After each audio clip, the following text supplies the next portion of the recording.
Sean todos bienvenidos a Palabra de Fuego, donde la palabra de Dios arde en tu corazón. ¿A qué es semejante el reino de Dios?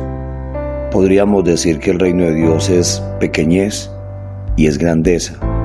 Es pequeñez porque la semilla que se deposita es tan pequeña, y es grandeza porque los frutos que da y cómo se expande es impresionante.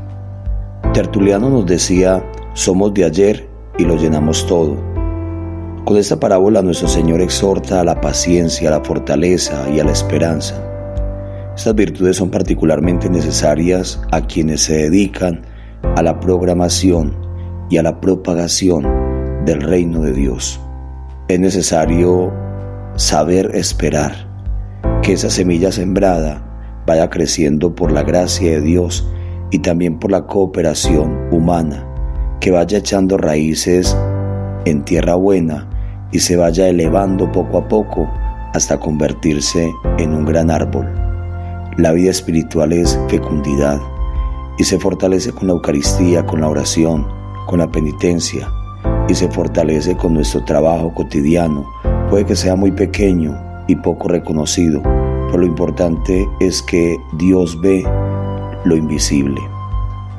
Es tan importante lo pequeño para Dios que el mismo Jesús se compara a sí mismo con el grano de trigo, que cuando cae en tierra y muere, da mucho fruto. San Juan 12, 24. Pero Jesús también hace la comparación de esa levadura que se deposita en esa cantidad de harina, como la levadura tan poquito, tan pequeña, pero hace crecer y es la que le da esa forma al pan. Así también nosotros tenemos que ser como el grano de trigo, tan pequeños, tan invisibles, pero tan importantes en el reino de Dios, y la levadura que le da ese volumen y que hace que se propague y crezca el reino de Dios en cada uno de los rincones de la iglesia. Escuchemos.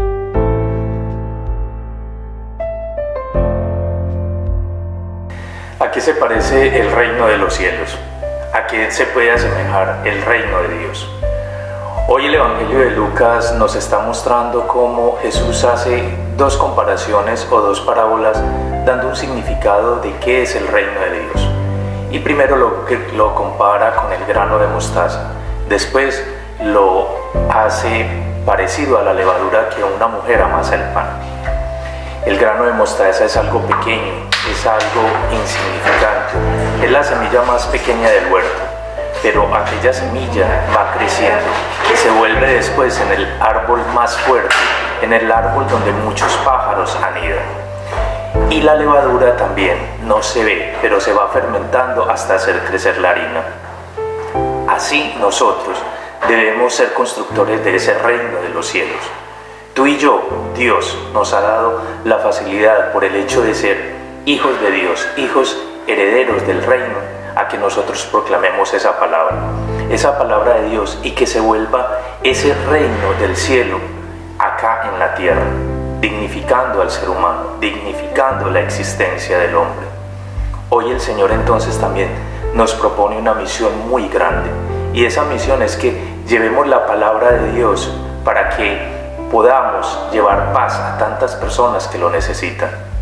Hoy vivamos en este martes ese encuentro personal, ese grano de mostaza, la palabra de Dios que te alivia a ti y que me alivia a mí. Y recordemos, como siempre, ver en nuestro hermano el rostro de Dios.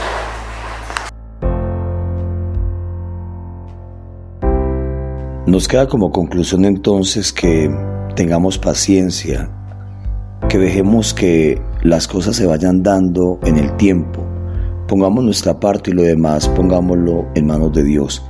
Es necesario dar tiempo para que la levadura realice su labor. Esta parábola nos invita entonces a la paciencia y a la segura esperanza. Son parábolas que se refieren al reino de Dios y a la iglesia, y que se aplican siempre al crecimiento de este mismo reino de Dios en cada uno de nosotros. Pidamos al Señor que nos regale cada día más la capacidad de ser pequeños y la capacidad de valorar lo pequeño, porque el mundo se compone de pequeñas cosas. Y la bendición de Dios Todopoderoso, Padre, Hijo y Espíritu Santo, descienda sobre ustedes y los acompañe siempre. Un feliz día para todos.